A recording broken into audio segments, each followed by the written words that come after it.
The Pottsboro Cardinals were unbelievable last season and really could have played for it all. They'd end up stumbling to Mineola in the state's Elite Eight, and it's still a sore subject over at the Nest. Good news, though, they're reloaded, and honestly, these guys, mark my words, should still be soaring into December.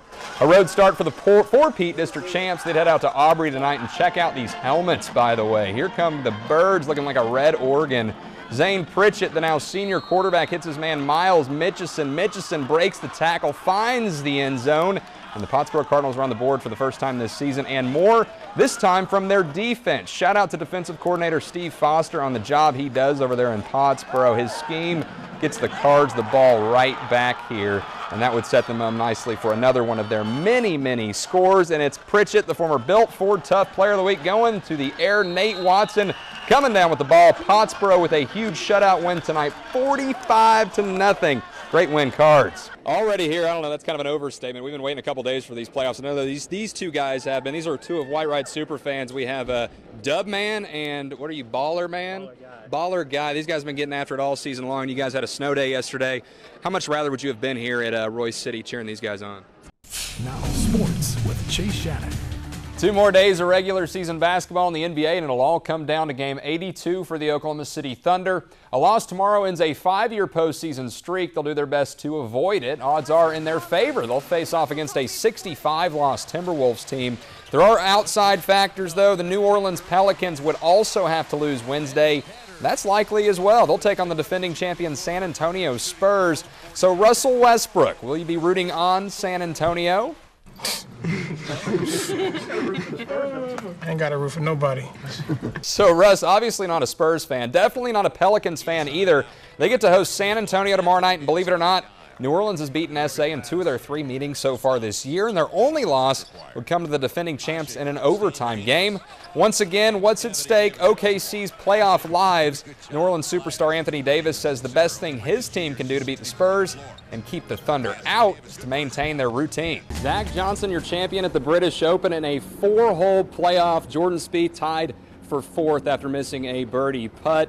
That's not what we're talking about here today, though. We're talking about Big 12 Media Days in Spieth's hometown, Dallas, Texas. Unbelievable what they've already achieved, and all those records we posted on our website, KTEN.com, so you can see where they do stand in those 5 categories. It really gets you excited for football season. It does. 58 days, not that we're counting down. And that's amazing after one win in 2 years, and then last year, the season that they had. Oh, my goodness. Incredible. They're a fun football team. Pretty cool. Quite a testimony to the coaching and the players. That's it. Exactly. The Hal Bulldogs had an incredible run last season, rolling a couple rounds into the playoffs and achieving head coach Zach Hudson's ultimate goal, which is to play past Thanksgiving. With several returners and one of the top staffs in the class, they're opening up their season at Bulldog Stadium. Keep your eye on this team this year. They're taking on bottom of Class 4A club. Hal already rolling on their opening drive. Tyler Grisham on the give. Look how big this junior is. Breaks a tackle there and continues to break tackles all the way up the middle. Finally gets taken down, but it sets up the home team nicely. Same drive, it's time to cap it off. This time another back, Jaden Matthews. He's another junior slipping into the end zone, and that makes it 7-0 Hal, but Bonham would answer quickly. Their next drive, Kyle Copeland to Corey Smallwood. The Warrior senior with the speed. No one will catch him. He gets in with the juke for 6 Bonham points. They would go for 2 and convert. So 8-7 Bonham with the lead after that. Hal, though, I'm telling you, these guys are going to be good and for a long time. Cooper Aiken, he goes across on the jet sweep, and he is in for another Hal touchdown. He is another junior, by the way. Hal wins their opener. Good win, 41-14. Oklahoma City Thunder, the main things here, they have to win and the Pelicans have to lose for them to make the playoffs, and it kind of is in their favor with New Orleans playing San Antonio. That's never easy. They're on an 11-game winning streak. So we'll see what happens tomorrow night. Excited to see how it plays out. All right, thanks, Jason. Stick around. Good evening and welcome to our Week 1 edition of the First and 10. Every area school in Texas kicking off their 2015 tonight, and believe it or not, 3 Oklahoma teams will get going a week early in the state's new 0-week option. We'll get to that later. Let's get started, though, down in Frisco. The Denison Yellow Jackets would have a rough go of it last fall, losing 6 games and sitting just outside the Class 5A playoffs. This year, they're striving for better, and if you make it out to a practice in D-Town, you would know that. The Jackets are on a mission this year. There are more than 1,400 high schools in the state of Texas that play football, and it's been that way for a while.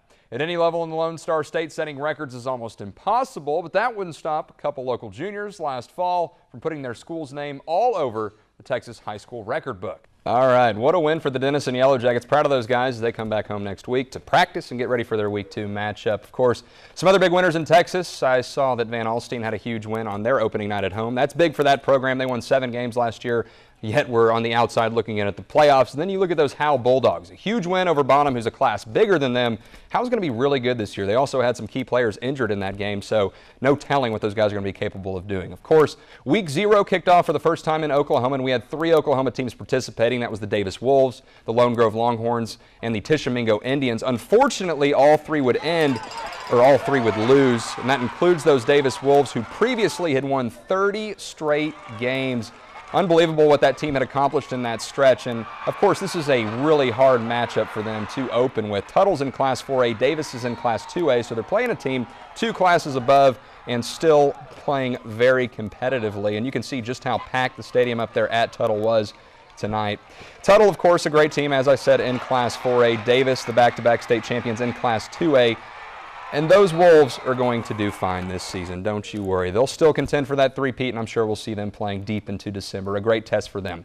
Week 0 will probably be much bigger next year when they do have redistricting in the Sooner State coming up this next summer. Man, what a show we had tonight.